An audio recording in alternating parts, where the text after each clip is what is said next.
வல்லமையுள்ள நம்முடைய தேவனுடைய நாமத்தினாலே நான் உங்களை வாழ்த்துகிறேன். கர்த்தராகிய இயேசு கிறிஸ்து தாமே நம்மை தொடர்ந்து வழி நடத்துவாராக. இந்த நாளிலும் செய்திக்காக எடுத்துக்கொள்ளப்பட்ட வேத பகுதியை வாசிக்க கேட்டோம். கொலோசியருக்கு எழுதின நிருபம் 1வது அதிகாரம் 9-11 முடிய சகோதரர்கள் வாசித்தார்கள். வேதாகமத்தில் 275 பேஜ் நம்பர் 275. பலசாலிகள் என்ற தலைப்பில் நான் இந்த பகுதியை உங்களோடு பேசும்படியாக நான் விளைகிறேன்.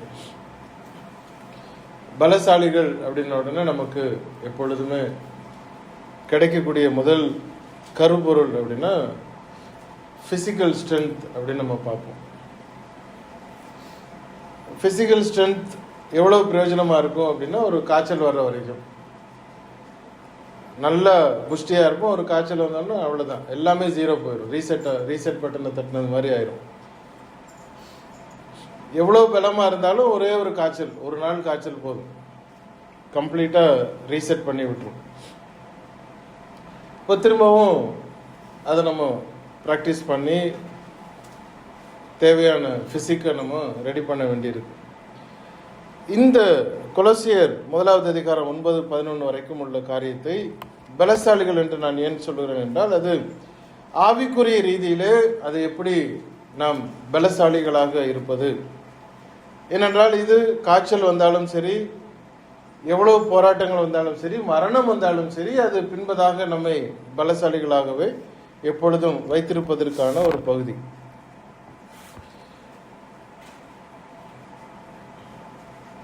வழக்கமாக சபையில் ஏதோ பிரச்சனை வந்துருச்சு அப்படின்னா உடனே என்ன பண்ணுவாங்கன்னா, 1 கொரிந்தியர் 3வது அதிகாரம் 17வது வசனத்தை எல்லாரும் கோடிட்டு காட்டுவாங்க. ஒருவன் ஆலயத்தை கெடுத்தால் அவனை தேவன் கெடுப்பார் அப்படின்னு சொல்லுவாங்க. அப்போ இவன் சபைக்கு விரோதமாக இருக்கிறான், சபையை பிரிவினைக்கு இவன் வழிவகுக்கிறான், அவன் கருத்து சரியில்லை, இவன் இவன் ஆலயத்தை கெடுத்து போடுறான், அதனால இவனை தேவன் கெடுத்து போட்டுருவார் அப்படின்னு இந்த வசனத்தை வச்சு எல்லாரும் கோடிட்டு காட்டுவாங்க. ஆனால் அந்த வசனம் it also refers to the individual person. தனி நபரை குறித்தும் அது சொல்லுகிறதை நாம் மறந்து போகக்கூடாது. இந்த வசனத்தை வாசிக்கலாம். 1 கொரிந்தியர் 3வது அதிகாரம் 17வது வசனத்தை வாசிங்க. ஒருவன் தேவனுடைய ஆலயத்தை கெடுத்தால் அவனை தேவன் கெடுப்பார். தேவனுடைய ஆலயம் பரிசுத்தமாய் இருக்கிறது, நீங்களே அந்த ஆலயம் அப்படிங்கிறாரு. அதுக்கு மேல உள்ள வசனத்தையும் வாசிங்க. 16. நீங்கள் தேவனுடைய ஆலயமாய் இருக்கிறீர்கள் என்றும் தேவனுடைய ஆவி உங்களில் வாசமாய் இருக்கிறது என்றும் அறியாது இருக்கிறீர்களா? கவனிச்சிங்களா?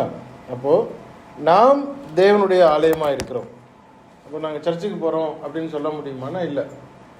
நாம தான் சபையாய் கூடுகிறோம் அப்படிங்கிறதான் அந்த கருத்து. சர்ச் பில்டிங் அங்கே இருக்கும் வழியே சர்ச்சு அங்கே தனியாக இருக்கிறது இல்லை. That is search building. எங்கே போகிறீங்க அப்படின்னா அங்கே சர்ச்சுக்கு போகிறோம். இப்போ நாம் யார்? நாம தான் சபை, நாம் ஆலயமாக இருக்கிறோம். தேவன் நம்மிலே வாசமாக இருக்கிறார், கட்டடத்தில் அல்ல அப்படிங்கிறதை அங்கே கொண்டு வருகிறார். இப்போ இந்த வசனம் ஒருவன் தேவனுடைய ஆலயத்தை கெடுத்தால் அப்படிங்கிறது ஏன் இந்த சப்ஜெக்ட்ல கொண்டு வர்றேன் அப்படின்னா, நம்முடைய சரீரத்தை அது சொல்லுகிறது, நம்முடைய சரீரத்தையும் அது சொல்லுகிறது.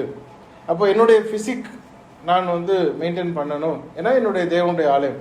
இப்போ நம்ம வீட்டுக்கு யாரோ விருந்தினர் வர்றாங்கன்னு என்ன பண்ணுவோம்? ஐயோ வர்றாங்களா அப்படின்னு உடனே எல்லாத்தையும் கூட்டி பெருக்கி சுத்தம் பண்ணி வைப்போம். ஏன்னா யாரோ வர்றாங்க, அவங்க பார்க்கும் பொழுது நல்லா இருக்கணும்.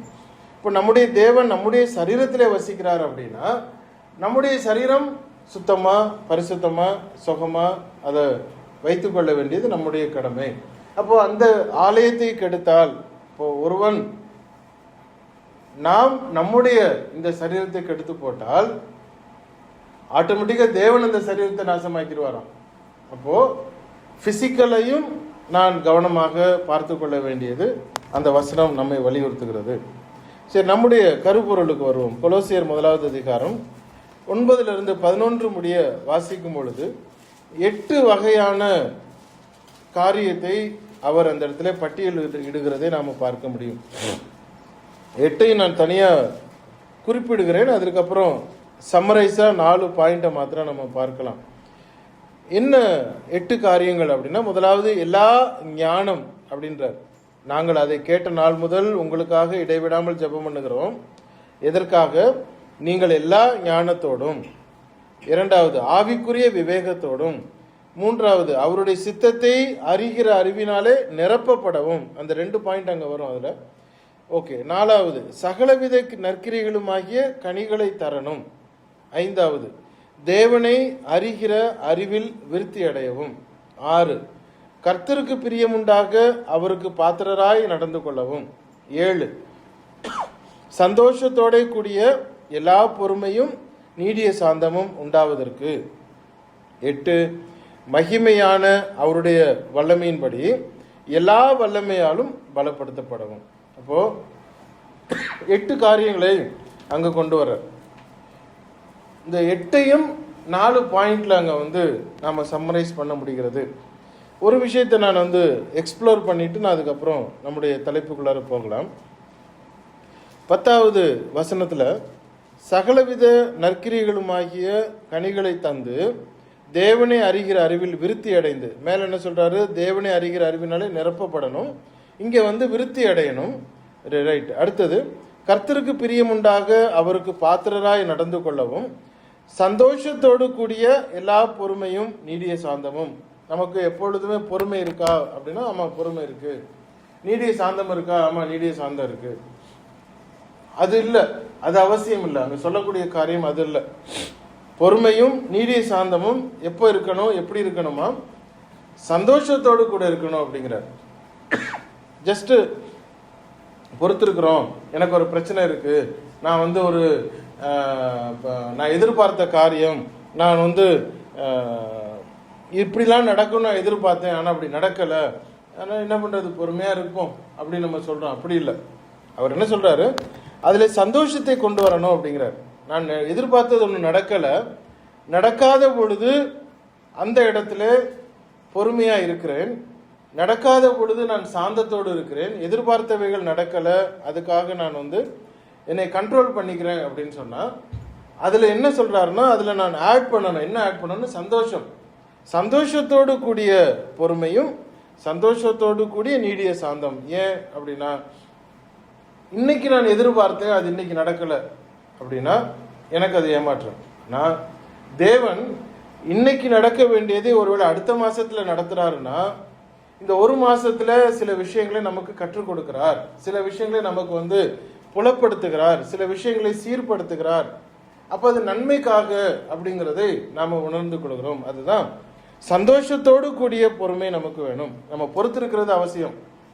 வேற என்ன பண்றது, பொறுத்து தான் இருக்கணும் அப்படின்னு நம்ம நினைக்கிறோம்னா, அதை என்ன எதிர்பார்க்கிறாருன்னா, சந்தோஷத்தோடு அந்த பொறுமையும் சந்தோஷத்தோடு கூடிய அந்த சாந்தமும் இருக்க வேண்டியது நமக்கு அவசியம். நம்ம பொறுத்துக்கிறோம், சாந்தமா இருந்துக்கிறோம், ஆனா அது மாத்திரம் இல்லை, அதோடு கூட சந்தோஷப்படணும். ஏன்னா நான் எதிர்பார்த்ததுபடி எனக்கு நடக்கலை அப்படின்னா, தேவன் என்னை ஓவர்சீ பண்ணி கொண்டிருக்கிறார், என்னை பார்த்து கொண்டிருக்கிறார். அப்போ அவருக்கு தெரியும் எனக்கு பின்னாடி என்ன நடக்க போகிறது.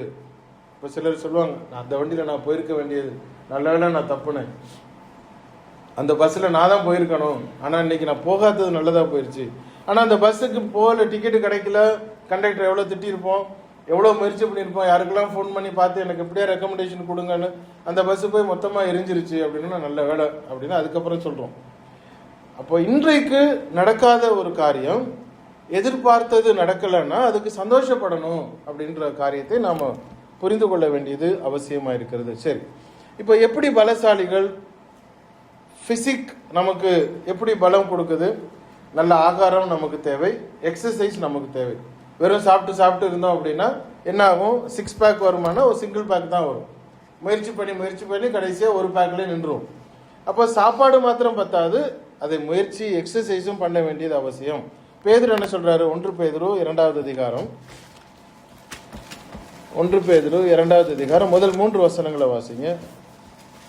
இப்படி இருக்க கர்த்தர் தயவுள்ளவர் என்பதை நீங்கள் ருசி பார்த்ததுண்டானால் சகல துர்குணத்தையும் சகல கபடத்தையும் வஞ்சகங்களையும் பொறாமைகளையும் சகலவித புறங்கூறுதலையும் ஒழித்துவிட்டு நீங்கள் வளரும்படி புதிதாய் பிறந்த குழந்தைகளைப் போல திருவசனமாகிய களங்கம் இல்லாத ஞானப்பாலின் மேல் வாஞ்சையாய் இருங்கள். கவனிச்சிங்களா? ஃபர்ஸ்ட் ஆகாரம் அங்க வந்துருது. கர்த்தர் தயை உள்ளவர் என்பதை நீங்கள் டேஸ்ட் பண்ணிட்டீங்கன்னா, ருசி பார்த்தது உண்டானால், அப்போ ஆட்டோமேட்டிக்காக அதனுடைய பலன் என்ன வருது? சகல துர்க்குணம், சகல விதமான கபடம். இந்த நிருபங்கள் எல்லாமே யாருக்கு எழுதப்பட்டது அப்படின்னா கிறிஸ்தவர்களுக்கு எழுதப்பட்டது. கிறிஸ்தவர் அல்லாதவர்களுக்கு எழுதப்படலை. It is written for Christians. இப்போ யாரெல்லாம் இயேசு கிறிஸ்து ஏற்றுக்கொண்டார்களோ, யாரெல்லாம் பரிசுத்தவான்கள் என்று அழைக்கப்பட்டார்களோ அவர்களுக்கு எழுதப்பட்டதில் அவர் என்ன சொல்றாரு? நீங்கள் ஏற்கனவே ருசி பார்த்துட்டீங்க அப்படின்னா என்ன இருக்கக்கூடாது? துர்க்குணம் இருக்கக்கூடாது. யாருக்கு எழுதுறாரு? கிறிஸ்தவர்களுக்கு எழுதுகிறார். பரிசுத்தவான்கள் என்று அழைக்கப்பட்டவர்களுக்கு எழுதுகிறார். துர்க்குணம் இருக்கக்கூடாது, கபடம் இருக்கக்கூடாது, வஞ்சகம் இருக்கக்கூடாது, பொறாமை இருக்கக்கூடாது, புறம் கூறுதல் இருக்கக்கூடாது. அதெல்லாம் விட்டுட்டு நாம் என்ன பண்ணணும்? புதிதாய் பிறந்த குழந்தைகளைப் போல. அப்போ ஒரு குழந்தை இருக்கு. ஏன் அந்த குழந்தைய இங்கே கம்பேர் பண்றாரு? குழந்தைக்கு நீங்க என்ன சொன்னாலும் அது அப்படியே கேட்கும். சொந்தமா யோசிக்க தெரியாது. நீங்க என்ன சொல்றீங்களோ அது அப்படியே கேட்கும். இந்த ஸ்டூல் மேல ஏறி நிப்பாட்டி வச்சுட்டு குதி அப்படின்னீங்கன்னா டக்குன்னு குதிச்சிடும். இதே நம்ம ஒரு 3 வயசு 4 வயசு ஆயிடுச்சுன்னா என்ன பண்ணுவோம்? நீ பிடிப்பியா, கீழே விட்டுற மாட்டியே, தாங்குவியா அப்படின்லாம் நமக்கு நாமே கேள்வி கேட்போம். ஆனா குழந்தை என்ன பண்ணும்? குதின்னா டக்குன்னு குதிச்சிடும். இப்போ அவர் வசனத்தை என்ன சொல்றாரு? நீங்கள் கர்த்தரை ருசி பார்த்தது உண்டானால் புதியதாய் பிறந்த குழந்தைகளை போல அப்படியே நீங்க எடுத்துக்கோங்க. வசனம் என்ன சொல்லுது? அது அப்படியே செய்யுங்க. கீழே குதி அப்படின்னா குதிச்சிடணும், அடுத்த கேள்வி கிடையாது. ஆனால் மனிதர்களாகி நாம் என்ன பண்ணுவோம்? அவங்கள அசஸ் பண்ணுவோம். அவன் கரெக்டா சொல்றானா, அவனுக்கு தாங்க முடியுமா, அவனை பின்பற்றலாமா, அவன் பேக்ரவுண்ட் என்ன, முன்னாடி எப்படி நடந்தான், பின்னாடி எப்படி இருக்கிறான், எல்லாம் யோசிப்போம். பைபிள் என்ன சொல்லுகிறது? அப்படியே நாம் ஏற்றுக்கொள்ள முடியுமா அப்படிங்கிறத தான் அவர் கேட்கிறார். நீங்கள் தயை உள்ளவர், கர்த்தர் தயை உள்ளவர் என்பதை நீங்கள் ருசி பார்த்தது உண்டானால் என்ன பண்ணணும்? நீங்கள் வளரும்படி புதிதாய் பிறந்த குழந்தைகளைப் போல திருவசனமாகிய களங்கமில்லாத ஞானப்பாலின் மேல் வாஞ்சையாயிருங்கள். அப்போ இந்த வசனத்தை நாம எடுக்க எடுக்க எடுக்க எடுக்க படிக்க படிக்க படிக்க அப்படியே நாம அப்படியே கீழ்ப்படியணும். கூடுதலா நம்ம யோசிக்கிறதுக்கோ கூடுதலான ஒரு கண்டென்ட்டை ஆட் பண்ணுவதற்கோ அங்க இடம் இல்லை. இப்படிதான் அப்படின்னா அவ்வளவுதான். இல்லையா நாங்கள் அப்படி இல்லை கேட்டோம் அப்படின்னா கேட்டது வேற. இன்னைக்கு காலையில் கூட நம்ம முரளி பிரதர் கூட ஒரு பெரிய டிஸ்கஷன் நடந்துட்டு இருந்தது. சிஎஸ்ஐயில் இப்படி பண்ணுறாங்களே அப்படின்னா ஆமாம் அப்படி தான் பண்ணுறாங்க. பெந்தகோஸ்தில் இப்படி பண்ணுறாங்களே ஆமாம் அப்படி தான் பண்ணுறாங்க. அவங்கள நம்ம கேள்வி கேட்க முடியாது. ஏன்னா அது அவங்க கம்பெனி, அது அவங்களுடைய நிறுவனம். அந்த நிறுவனத்தில் போய் பைபிளில் ஒப்பிட்டு பார்த்தோம் அப்படின்னா ஒப்பிட்ட முடியாது. இது அவங்களுடைய கம்பெனியில் போய் நீங்கள் உட்காந்துட்டு நீங்கள் ஈனோக்கில் வேலை பார்த்துக்கிட்டு அட்னோக்கில் இப்படி நடக்குது அப்படின்னு நீங்கள் கேட்க முடியாது. ஸோ அது சிஎஸ்ஐங்கிறது அவங்களுடைய நிறுவனம். ஒரு ஹெட் ஆஃபீஸ் ஒன்று இருக்குது, அவங்க சம்பளம் கொடுக்குறாங்க. ஒவ்வொரு கம்பெனிலையும் ஒவ்வொரு மாவட்டத்திலையும் பிரான்ச் வச்சு நடத்துகிறாங்க. அதுக்கு ஆளுங்களை போடுறாங்க, அவங்களுக்கு வேலைக்காரர்கள் இருக்கிறாங்க. அது அவர்களுடைய நிறுவனம். பைபிள்ல இருந்து சில வசனங்களை எடுத்து அவங்க நடத்துகிறாங்க. தட் டசன்ட் மீன் பைபிளை கம்பேர் பண்ணி அவங்கள்ட்ட நீங்கள் கேள்வி கேட்டீங்க அப்படின்னா நிறைய முரண்பாடுகள் வரும். எல்லாத்துலேயும் முரண்பாடு வரும். ஏன் கம்பேர் பண்ணணும்? அது வேற கம்பெனி. நீங்கள் உங்கள் கம்பெனியில் என்ன வேலை பார்க்குறீங்க அவ்வளோதான் உங்கள் ரூல். நாம கிறிஸ்தவர்களாக இருந்தால் நாம கிறிஸ்தவர்கள், பைபிள் என்ன இருக்குது அவ்வளோதான். பெந்தேகோஸ்தே ஏன் அப்படி பண்ணுறாங்க? அது அவங்கள தான் கேட்கணும். அவங்கள கொண்டு போய் பைபிளில் போய் கம்பேர் பண்ணிங்கன்னா முரண்பாடு இருக்கத்தான் செய்யும்.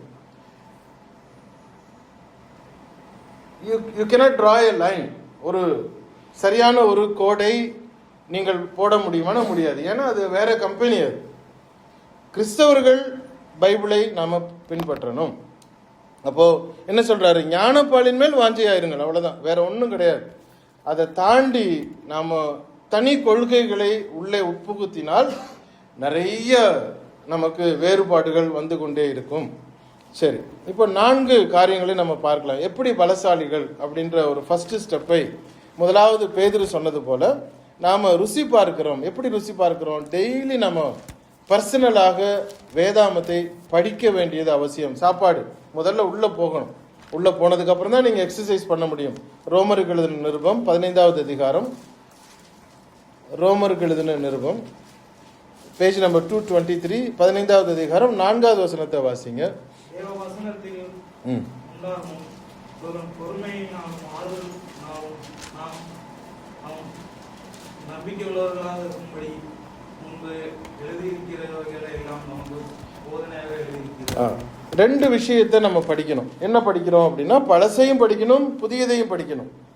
தேவ வசனத்தினால் உண்டாகும் பொறுமையினாலும் ஆறுதலினாலும் நாம் நம்பிக்கை உள்ளவர்களாகும்படிக்கு முன்பு எழுதியிருக்கிறவர்கள் எல்லாம் நமக்கு போதனையாக எழுதியிருக்கிறது. அதாவது பழைய ஏற்பாடு ஆதி ஆகமத்திலிருந்து யோவான் வரைக்கும் அத்தனையும் பழைய ஏற்பாட்டு காலம் அத்தனையும் நமக்கு எதுக்கு? நமக்கு போதனையாக எழுதப்பட்டிருக்கு. எதை செய்தால் தேவன் கோபப்பட்டாரு, எதை செய்தால் அவர் பிரியப்பட்டாரு, எப்போ அவர் நம்ம கூட இருந்தாரு, எப்போ அவர் விட்டுட்டு ஓடினாரு, எப்போ நம்மளை தண்டிச்சாரு, எப்போ நம்மளெல்லாம் வச்சு செஞ்சாரு அப்படிங்கிறதெல்லாம் நம்ம பழைய ஏற்பாட்டை படித்தாதான் நமக்கு அது புரியும். அப்போ ஐயோ இதை பண்ண அவர் கோபப்படுவாரு, அப்போ நம்ம பண்ணக்கூடாது. அது எப்போ தெரியும்? பழைய ஏற்பாட்டு படிக்கும் பொழுது. புதிய ஏற்பாட்டுக்கு வரும் பொழுது 2 தீமோத்தேயு 3வது அதிகாரம் 16-17 வசனங்களை வாசிங்க. 2 தீமோத்தேயு 3வது அதிகாரம் 16-17. வேத வாக்கியம் எல்லாம் தேவ ஆவியினால் அருளப்பட்டிருக்கிறது. தேவனுடைய மனுஷன் தேர்வுடனாகவும் எந்த நற்கிரியும் செய்ய தகுதிகளுடனாகவும் இருக்கும்படியாக அவைகள் உபதேசத்துக்கும் கடிந்து கொள்ளுதலுக்கும் சீர்திருத்தலுக்கும் நீதியை படிப்பதற்கும் பிரயோஜனம் உள்ளதாக இருக்கிறது. அப்போ பழைய ஏற்பாடையும் புதிய ஏற்பாடையும் நம்ம டெய்லி நாம் படிக்கணும். நம்முடைய பிரைவேட் ஸ்டடி காலையில் மத்தியானம் நைட் எப்போ முடியுதோ நம்ம ஏதாவது ஒரு வகையில் ஒரு 2 வசனமோ இல்லை ஒரு அதிகாரமோ 10 வசனமோ டெய்லி அதை படிக்கணும். நல்லா அதை உட்கொள்ளணும். கரெக்டாக அதை படிக்கணும். நம்ம சாப்பிடும் பொழுது ஃபோனை நோண்டக்கூடாது, சாப்பிடும் பொழுது அங்கங்கே டிவியை பார்க்காத, பொறுமையாக சாப்பாட்டில் கவனம் வச்சு சாப்பிடு அப்படின்னு சொல்லுவாங்க. ஏன்னா அப்போ தான் உள்ளே போகும் அப்படின்னு. இல்லைன்னா எதை சாப்பிட்றீங்க, அதில் முடி இருந்ததா இல்லை ஓடு இருந்துச்சா ஒன்றும் தெரியும், எல்லாம் கடிச்சு நம்ம பாட்டு சாப்பிட்டுக்கிட்டே இருப்போம். அப்போது கவனமாக அதை சாப்பிடணும் அப்படின்னு சொல்லும் பொழுது, படிக்கும் பொழுது கூட பைபிள் வசனத்தை படிக்கும் பொழுது வேற எந்த சிந்தனையும் இல்லாமல் 10 வசனம் படித்தாலும் அதை கவனமாக அது என்ன சொல்லுகிறது அப்படின்னு அதை உட்கொண்டு டெய்லி நம்ம படிக்கிறது அவசியம். அது படிக்கிறதுனால என்ன பிரயோஜனம் அப்படின்னா, 119வது அதிகாரம் 98வது வசனம் பாருங்க. 119வது சங்கீதம் 98. நீர் உம்முடைய கற்பனைகளை கொண்டு என்னை என் சத்துருக்களிலும் அதிக ஞானம் உள்ளவன் ஆக்குகிறீர், அவைகள் என்றென்றைக்கும் என்னுடனே இருக்கிறது. அப்போ பைபிளை படிக்கும் பொழுது நமக்கு என்னெல்லாம் வருது? நமக்கு எதிராளிகளை காட்டிலும் நமக்கு இன்றைக்கு இவனை ஏதாவது பண்ணிடணும் அப்படின்னு நமக்கு எதிராக யார் வேலை செய்கிறாங்களோ அவனை விட நம்ம அட்வான்ஸாக நமக்கு தேவன் ஞானத்தை தர்றாராம். நீர் உம்முடைய கற்பனைகளை கொண்டு என்னை என் சத்துருக்களிலும் அதிக ஞானம் உள்ளவன் ஆக்குகிறீர். அப்போ பைபிளை நம்ம படிக்கும் பொழுது நமக்கு அவ்வளவு அறிவு அதிகமாக அதிகமாக தேவன் கொடுக்கிறார். சத்துருக்கள் நமக்கு எதிராக வேலை செய்கிறவனுக்கு கூட அவனை காட்டிலும் நமக்கு அதிக ஞானத்தை தந்து விடுகிறார். 99வது வசனம். உம்முடைய சாட்சிகள் என் தியானமாய் இருக்கிறபடியால் எனக்கு போதித்தவர்கள் எல்லோரிலும் அறிவு உள்ளவனாக இருக்கிறேன். யாரெல்லாம் எனக்கு போதிக்கிறாங்களோ என்னுடைய டீச்சரை விட நான் கூடுதலாக நான் கற்றுக்கொள்ள முடிகிறது. ஏன்னா கைடு புக்கு நம்ம கையில் இருக்கிறது. 100வது வசனம். உம்முடைய கட்டளைகளை நான் கை கொண்டிருக்கிறபடியால் முதியோர்களை பார்க்கலும் ஞானம் உள்ளவன். என்ன அழகா 3 இடத்துல சொல்றாரு. சத்துருக்களை காட்டிலும் நான் ஞானம் உள்ளவன், நான் போதித்தவர்களை காட்டிலும் ஞானம் உள்ளவன், முதியோர்களை பார்க்கலும் ஞானம் உள்ளவன். எப்போ இந்த 3மே நமக்கு எங்க வருது? பைபிளை படிக்கும் பொழுது. அப்போ அவ்வளவு பொக்கிஷம் கையில் இருக்குன்னா நம்ம அதை கரெக்டாக படிக்கணும், முறையாக படிக்கணும், பழையதையும் புதியதையும் படிக்கணும். டெய்லி ஒரு 10 வசனம் அழகாக படிக்க படிக்க படிக்க படிக்க வாசிச்சுட்டு போகிறதில்ல, அதை படிக்கணும். அதை புரிந்து கொண்டு படிக்கும் பொழுது நமக்கு அறிவு அதிகமாய் வருகிறது. இப்போ இது முதலாவதாக நம்முடைய பிரைவேட் ஸ்டடி அங்கே அவசியம். 2வது, நாம் ஜபத்திலே வளரணும். ஜபத்திலே வளர வேண்டியது அங்கு 2வது முயற்சியாக நாம் அங்கே பார்க்க முடியும். 1 தெசலோனிக்கேயர் 5வது அதிகாரம், 1 தெசலோனிக்கேயர் 282வது பக்கம், 1 தெசலோனிக்கேயர் 5வது அதிகாரம் 17வது வசனம். இடைவிடாமல் ஜெபம் பண்ணுங்க. இடைவிடாமல் ஜெபம் பண்ணுங்கள் அப்படிங்கிறார். அப்போ காலையில எந்திரிச்ச உடனே ஒரு ஜெபம், நைட்டு ஒரு ஜெபம் அப்படின்னு சொல்ல முடியுமானா முடியாது. எப்பொழுதுமே ஒரு கனெக்ஷன் இருந்துகிட்டே இருக்கு. தேவனிடத்துல எப்பொழுதும் ஒரு கனெக்ஷன் இருந்திருக்கு. ஜெபம் நீங்க எழுந்ததிலிருந்து நைட்டு இரவு தூங்குகிறது வரைக்கும் ஜெபம் அப்படிங்கிறது உங்களுக்கு கண்டினியூஸா இருக்குது. நீங்க அதை முடிக்க முடியாது. ஆமேன் அப்படின்னு போட்டுட்டு வேற வேலையை பார்த்துட்டு போக முடியுமான்னா ஒரு ரியல் லைஃப் கிறிஸ்டியனுக்கு அது முடியாது. நீங்க திடீர்னு போயிட்டே இருக்கிறீங்க, திடீர்னு ஒரு கால் தட்டி நம்ம கீழே விழுகிறோம், ஐயோ அப்படின்னு நம்ம உடனே ஆண்டவரே அப்படின்னு நம்ம சொல்றோம். திடீர்னு ஒரு முதலாளி ஃபோன் வருது, ஃபோன் எடுக்கிறதுக்கு முன்னாடி என்ன சொன்னோம், ஐயோ அப்படின்னு ஜெபம் பண்ணிக்கிட்டே எடுக்கிறோம், எதுவும் தப்பா பேசிடக்கூடாது. அப்போ என்னன்னா you are already connected, you are always connected. இப்போ இடைவிடாமல் ஜெபம் பண்ணுங்கள். எப்பொழுதும் அந்த தேவனுடைய சித்தம், தேவனுடைய திட்டம், தேவனுடைய நோக்கம், அதை எப்பொழுதும் நம்ம கனெக்டடாகவே இருக்க நம்முடைய லைஃப்ல அதை நம்ம பிராக்டிஸ் பண்ணணும். ஒவ்வொரு முறையும் ஒரு செயல் எடுக்கும் பொழுது நெகேமியா சொல்றார், நான் ராஜாவுக்கிட்ட போய் பேசுறதுக்கு முன்னாடி ஜெபம் பண்ணிட்டு அவர்கிட்ட பேசுறாராம். ஏன்னா நான் கேட்கறது எனக்கு அவர் தரணும். இப்போ ஒரு காரியத்தை செயல்படுத்துவதற்கு முன்னதாகவே முதல்ல தேவனிடத்துல ஒரு அப்ளிகேஷன். இப்போ அதுக்காக உட்காந்துட்டு தொடக்கத்தில் நான் முதல்ல ஒரு 5 நிமிஷம் துதி சொல்லுவேன், அப்புறம் நான் அவரை போற்றுவேன், அதுக்கப்புறம் நான் நன்றி சொல்லுவேன், அதுக்கப்புறம் நான் ஜெபம் பண்ணுவேன், அதுக்கப்புறம் நான் முடிப்பேன் அப்படின்னு ஒரு ஃபார்முலா வைக்க வேண்டியதல்ல. எப்பொழுதும் தேவனிடத்தில் தொடர்பு இருக்கக்கூடிய ஒரு நபராக நாம் இடைவிடாமல் அந்த பிராக்டிஸை நாம் கொண்டு வரணும் என்று பார்க்கிறோம். யாக்கோபு 5:16 ஒரு காரியத்தை நம்ம கவனிக்க முடியும். நீங்கள் சொஸ்தம் அடையும்படிக்கு உங்கள் குற்றங்களை ஒருவருக்கொருவர் அறிக்கையிட்டு ஒருவருக்காக ஒருவர் ஜெபம் பண்ணுங்கள், நீதிமான் செய்யும் ஊக்கமான வேண்டுதல் மிகவும் பலன் உள்ளதாய் இருக்கிறது என்று சொல்லி. அப்போ இந்த ரீகான்சிலைசேஷன் எப்பொழுதும் நமக்குள்ளார இருந்து கொண்டே இருக்கணும். தேவனோடு அந்த தொடர்பு கண்டினியூஸாக இருக்க வேண்டியது அவசியம் என்று நாம பார்க்கிறோம். மூன்றாவதாக, தேவனை தொழுது கொள்ளுவதிலே நாம இடைவிடாமல் இருக்க வேண்டிய ஒரு கடமை இருக்கிறது. கொலோசியர் 3வது அதிகாரம் 15-16 வசனங்கள். கொலோசியருக்கு எழுதின நிருபம் 3வது அதிகாரம் 15 and 16. தேவ சமாதானம் உங்கள் இருதயங்களில் ஆழக்கடவது, இதற்கென்றே நீங்கள் ஒரே சரீரமாக அழைக்கப்பட்டீர்கள், நன்றி அறிதல் உள்ளவர்களாயும் இருங்கள். கிறிஸ்துவின் வசனம் உங்களுக்குள்ளே சகல ஞானத்தோடும் பரிபூர்ணமாக வாசமாயிருப்பதாக, சங்கீதங்களினாலும் கீர்த்தனைகளினாலும் ஞான பாட்டுகளினாலும் ஒருவருக்கொருவர் போதித்து புத்தி சொல்லிக்கொண்டு உங்கள் இருதயத்திலே கர்த்தரை பக்தியுடன் பாடி, வார்த்தையினாலாவது கிரியினாலாவது நீங்கள் எதை செய்தாலும் அதை எல்லாம் கர்த்தராகிய இயேசுவின் நாமத்தினாலே செய்து அவர் முன்னிலையாக பிதாவாகிய தேவனை ஸ்தோத்திரியுங்கள். அப்போ நம்முடைய செயல்பாடுகளிலே, வாழ்க்கையிலே தேவனை தொழுது கொள்ளுகிற அந்த வர்ஷிப்பிங் ஆட்டிடியூட் என்னைக்கும் இடைவிடாமல், கேப் விட்டுறாம நாம பாதுகாக்க வேண்டியது அவசியம். ஏன் அப்படின்னா, நமக்கு எப்பொழுதும் தேவன் நம்மை ஆசீர்வதிக்கிறார், நம்ம எப்பொழுதும் அவர் பாதுகாக்கிறார், எப்பொழுதும் நமக்கு தேவையானவற்றை அவர் கொடுக்கிறார். He is a provider.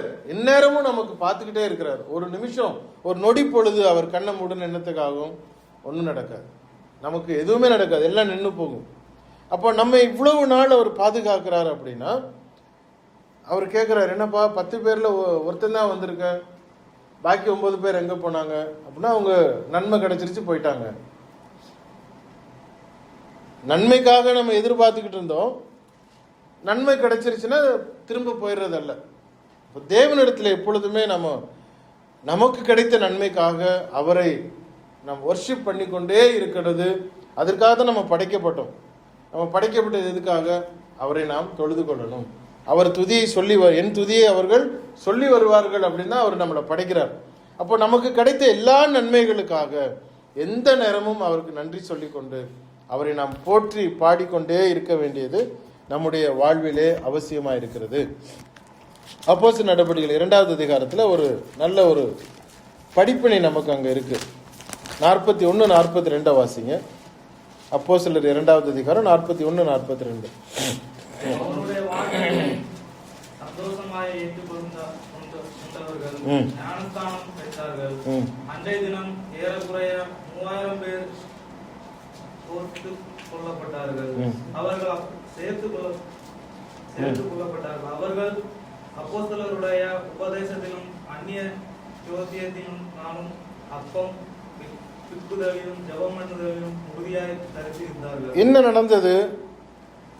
அவர்கள் எப்பொழுது ஞானஸ்நானம் பெற்றுக்கொண்டார்களோ, எப்பொழுது சத்தியத்திற்குள்ளே வந்தார்களோ, எப்பொழுது அவர்கள் கிறிஸ்துவுக்குள்ளே சேர்க்கப்பட்டார்களோ, அப்போ என்ன பண்ணாங்க? நான் திரும்ப வாசிக்கிறேன் 41. அவனுடைய வார்த்தையை சந்தோஷமாக ஏற்றுக்கொண்டவர்கள் ஞானஸ்நானம் பெற்றார்கள். ரைட். அன்றைய தினம் ஏறக்குறைய 3000 பேர் சேர்த்து கொள்ளப்பட்டார்கள். அதோட முடிஞ்சதா? அவர்கள் எல்லோரும் என்ன பண்ணாங்க? அப்போஸ்தலருடைய உபதேசத்திலும் அந்நியோன்யத்திலும் அப்பம் பிட்குதலிலும் ஜெபம் பண்ணுதலிலும் உறுதியாய் தரித்திருந்தார்கள். அப்போ நம்ம ஞானஸ்நானம் எடுத்துக்கொண்டோம், சத்தியத்துக்குள்ளே வந்திருக்கிறோம், கிறிஸ்துவின் சரீரத்தில் இணைக்கப்பட்டிருக்கிறோம்னா நம்ம அதுக்கப்புறம் நம்முடைய கடமை என்ன? எப்பொழுதும் எப்பொழுதும் எப்பொழுதும் தொடர்ந்து சத்தியத்தில் நிலை நிற்க வேண்டும். அப்பம் பிட்குதலிலே, அப்பம் பிட்குதல்னா கர்த்தருடைய பந்தியை அங்கே சொல்லுகிறது, ஜெபம் பண்ணுதலிலே, அந்நியோன்யத்திலே, உபதேசத்திலே. அப்போ ஒவ்வொரு முறையும் எந்த ஒரு சூழலிலும் கிறிஸ்தவர்களாகிய நாம் தேவனுடைய தொழுகையை விடுபட்டு விட்டக்கூடாது, ஆப்சண்ட் இருக்கக்கூடாது. தொடர்ந்து அங்கு அவர்கள் கடைபிடித்தார்கள் என்கிற ஒரு பாடம் நமக்கு அங்கு கொடுக்கப்படுகிறது. இப்போ நமக்கு தேவன் 6 நாள் நம்ம கொடுத்திருக்கிறார். 7வது நாள், வாரத்தின் 1ஆம் நாள், அந்த ஒரு நாளிலே கிடைக்கக்கூடிய 1 மணி நேரத்தை நாம் தேவனுக்கு என்று கொடுக்க முடியவில்லை என்று சொன்னால் 6 நாள் நமக்கு எப்படி தேவன் நம்மை ஆசீர்வதிக்கணும் நம்ம எதிர்பார்க்கிறோம்? டெய்லி காலையில் சார்ஜ் போட நம்ம மறக்கிறது இல்லை ஃபோன். ஏன்னா இன்னைக்கு நைட்டு பகல் ஃபுல்லாக நமக்கு வேலை வேணும் அப்படின்னா காலையில் எந்திரிச்சு சார்ஜ் போடணும். ஞாயிற்றுக்கிழமை நம்ம சார்ஜ் பண்ண மறந்துட்டோம்னா பாக்கி 6 நாள் எப்படி நமக்கு வேலை நடக்கும்? அதை யோசிக்கணும். தேவன் நம்மை ஆசீர்வதிப்பார்னா எப்படி ஆசீர்வதிப்பாரு? நாம் அதற்கான கிரியையிலே செயல்பட மறந்து போனால், அவர் ஒருவேளை மறந்துட்டா என்னத்துக்கு ஆகும்? அப்போ அந்த பயம் எப்பொழுதும் நமக்கு இருக்க வேண்டியது அவசியம். கடைசியாக மார்க்கு 7வது அதிகாரம் 20லிருந்து 23 வரை வாசிக்கலாம். பாவத்திற்கு நாம் எதிர்த்து நிற்கணும் அப்படிங்கிற ஒரு காரியத்தை அங்கு நாம் கவனிக்க முடியும். மார்க் 7வது அதிகாரம் 20லிருந்து 23 முடிய. மனுஷனுக்குள்ளே இருந்து புறப்படுகிறதே மனுஷனை தீட்டுப்படுத்தும். எப்படி எனில் மனுஷனுடைய இதயத்துக்குள்ளிருந்து பொல்லாத சிந்தனைகளும், உபச்சாரங்களும், வேசித்தனங்களும், கொலைபாதகங்களும், களவுகளும், பொருளாசைகளும், துஷ்டதனங்களும், கபடமும், காம விவகாரமும், வன்கண்ணும், தூஷணமும், பெருமையும், மதிகேடும் புறப்பட்டு வரும். பொல்லாங்கனாகிய இவைகள் எல்லாம் உள்ளத்திலிருந்து புறப்பட்டு மனுஷனை தீட்டுப்படுத்தும் என்றார். இயேசு கிறிஸ்து சொல்லுகிற ஒரு காரியத்தை எப்பொழுதும் நாம் மனதில் வைத்துக்கொண்டு, கிறிஸ்தவர்களாகிய நாம், தேவனுடைய பிள்ளைகளாகிய நாம், இந்த எந்த காரியமும் நமக்கு வருமா அப்படின்னா நிச்சயமா வரும், உள்ளத்துல வரும். போன வாரம் ஒருத்தர் கேட்டார், நான் ஞானஸ்நானம் எடுத்தவன், சத்தியத்துக்குள்ளர் இருந்தவன், ஆனால் நான் நிறைய அதுக்கப்புறம் தப்பு பண்ணிட்டேன், நான் பாவம் பண்ணிட்டேன், இப்போ நான் என்ன பண்ணுறேன்னு தெரில, எனக்கு மோட்சம் கிடைக்குமா அப்படின்னு ஒருத்தர் கேட்டார். இப்போ நான் சொன்னேன், ஞானஸ்நானம் எடுத்தவர்கள் பாவம் செய்ய மாட்டார்கள் அப்படிங்கிற எந்த கேரண்டி பைபிள் கொடுக்கவே இல்லை. ஞானஸ்நானம் எடுத்துட்டா அவ்வளோதான், நேராக பரலோகத்துக்கு போயிடலாம் அப்படின்னு எந்த கேரண்டியுமே பைபிள் கொடுக்கல. நிறைய லெஃப்ட்ல ரோடு கிடைக்கும், ரைட்ல ரோடு கிடைக்கும், சிக்னல் வரும், திடீர்னு நீங்கள் ரைட் எடுத்து போக முடியும், லெஃப்ட் எடுத்து எங்கேயாவது போக முடியும், உங்களுக்கு அது வாய்ப்பு இருக்கிறது. அப்போ தினம் தினம் ஒவ்வொரு முறையும் நம்மை நாமே பரிசோதித்து கொண்டே இருக்கணும். முடிவு பரியந்தம் நிலை நிற்பவன் தான் ரட்சிக்கப்படுவான்னு பைபிள் சொல்லியிருக்க ஒழிய, ஞானஸ்நானம் எடுத்த உடனே அவன் நேராக டிக்கெட் வாங்கிட்டான் பரலோகத்துக்கு கொண்டு போய் அடைச்சிருவாங்க அப்படின்னா கிடையவே கிடையாது. இயேசு கிறிஸ்து கையில் அப்பத்தை வாங்கின யூதாஸ் காரியத்தை என்ன பண்ணாரு? வெளியே போய் அவர் தான் காட்டி கொடுத்தார், அவர் கையில தான் வாங்கினார். நம்முடைய செயல்பாடு, நாம் என்ன பண்ணி கொண்டிருக்கிறோம்? இயேசு கிறிஸ்து சொல்ற காரியத்தை பாருங்க. மார்க் 7வது அதிகாரம். மனுஷனுக்கு உள்ளே இருந்து புறப்படுகிறதே மனுஷனை தீட்டுப்படுத்தும். எப்படி எனில், மனுஷனுடைய இருதயத்திற்கு உள்ளிருந்து பொல்லாத சிந்தனைகளும், விபச்சாரங்களும், வேசித்தனங்களும், கொலை பாதகங்களும், களவுகளும், பொருள் ஆசைகளும், துஷ்டத்தனங்களும், கபடும், காம விகாரமும், வன் கண்ணும், தூஷணமும், பெருமையும், மதிகேடும் புறப்பட்டு வரும். இதெல்லாம் டெய்லி ஒரு மனுஷனுக்கு வரக்கூடிய சிந்தனைகள். ஒரு நாள் இதை விட்டு நம்ம மாறவே முடியாது. இல்லை வரவே இல்லை அப்படின்னா நம்ம நமக்கு நாம ஏமாற்றிக் கொள்ளுபவர்கள். விபச்சாரம், வேசித்தனம், கொலை பாதகம், களவு, பொருளாசை, துஷ்டத்தனம், கபடு, காம விகாரம், வன்கண், தூஷணம், பெருமை, மதிகேடு. எதுலையாவது ஒண்ணுல வராம இருப்போம்னா நிச்சயமா இல்லை. டெய்லி ஏதாவது ஒரு கேரக்டர் நமக்கு உள்ளுக்குள்ளார வரும். அதை கடந்து கடந்து கடந்து கடந்து நாம மேற்கொண்டு போய்கொண்டே, எதிர்த்து கொண்டே நம்மை சுத்தப்படுத்தி கொண்டு வாழ வேண்டியது அவசியமா இருக்கிறது. 23வது வசனம், பொல்லாங்கானவைகள் ஆகிய இவைகளை எல்லாம் உள்ளத்திலிருந்து புறப்பட்டு மனுஷனை தீட்டுப்படுத்தும் என்றார். அப்போ நாம அதுல எந்த ஒரு காம்ப்ரமைஸும் இல்லாமல் அதற்கு எதிர்த்து நிற்கணும். விபச்சாரத்துக்கும் வேசித்தனத்துக்கும் என்ன வித்தியாசம்? பல தடவை நம்ம ஏற்கனவே சொல்லியிருக்கிறோம். களவுகள், தூஷணம், பெருமை, இது எல்லாவற்றையும் ஏதோ ஒரு இடத்துல காலையில இருந்து நைட்டுக்குள்ளார சம்வேர் ஆர் அதர் இதுல நமக்கு இந்த கேரக்டர் வெளியே வரும் பொழுதெல்லாம் நம்ம அடக்கி அடக்கி அடக்கி அடக்கித்தான் நாம பரிசுத்தத்தின் மேல் பரிசுத்தம் அடைய வேண்டியது அவசியமா இருக்கிறது. கடைசி ஒரு வசனத்தை வாசித்து முடிக்கலாம். கொலோசியர் 1வது அதிகாரம் 6வது வசனம். அந்த நம்பிக்கையை குறித்து நீங்கள் முன்னமே சத்திய வசனமாகிய சுவிசேஷத்தினாலே கேள்விப்பட்டீர்கள். அந்த சுவிசேஷம் உலகமெங்கும் பரம்பி பலன் தருகிறது போல உங்களிடத்திலும் வந்து நீங்கள் அதை கேட்டு தேவ கிருபையை சத்தியத்தின்படி அறிந்து கொண்ட நாள் முதல் அது உங்களுக்குள்ளும் பலன் தருகிறதாய் இருக்கிறது. ஒரு பாடி பில்டர் என்ன பண்ணுவாங்க? நல்ல புரோட்டீன் எடுக்கிறாங்க, கார்போஹைட்ரேட் எடுத்துக்கிறாங்க, அவங்களுக்கு வேண்டிய மினரல்ஸ் எடுத்துக்கிறாங்க, வேண்டிய ஆகாரம்லாம் கரெக்டாக பேலன்ஸ் பண்ணி எடுத்துட்டு எக்ஸசைஸ் பண்றாங்க. அது போல பைபிளை நாம படிக்கும் பொழுது உள்ளே போகக்கூடிய ஆகாரம் ஒரு நாளும் பலன் தராமல் இருக்காது. நிச்சயமாக அது பலன் தரும். நம்ம பைபிளை முறையாக படிக்கும் பொழுது அவர் என்ன சொல்றாரு? சத்தியத்தின்படி அறிந்து கொண்ட நாள் முதல் அது உங்களுக்குள்ளும் பலன் தருகிறதா இருக்கிறது. எப்படி இருந்தாலும் நாம் ஒழுங்கா பைபிள் படிச்சோம்னு சொன்னா ஆட்டோமேட்டிக்கா நம்முடைய அனுதின வாழ்க்கையில இருக்கக்கூடிய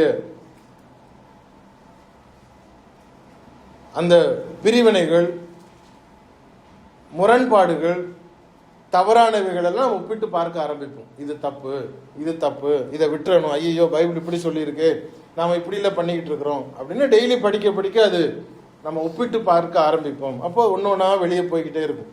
நம்மை நாமே செதுக்க ஆரம்பித்து விடுவோம். அப்ப என்ன சொல்றாரு? சத்தியம் உங்களுக்கு உள்ள போனுச்சுன்னா அது நிச்சயமாய் உங்களுக்கு பலன் தரும். அப்ப நம்ம பலசாலிகளா மாறணும்னா நம்ம முதல்ல நல்ல பைபிளை படிக்கிறோம், ஜெபம் கனெக்டடா இருக்கிறோம், தேவனை தொழுது கொள்கிறதில் இடைவிடாமல் நம்ம இருக்கிறோம். நம்முடைய இருதயத்திலிருந்து எழக்கூடிய எந்த விதமான தவறானதையும் நம்ம ஒதுக்கி வைக்கிறோம். தேவன் தாமே நம்மை ஆசீர்வதிப்பாராக. ஆமென்.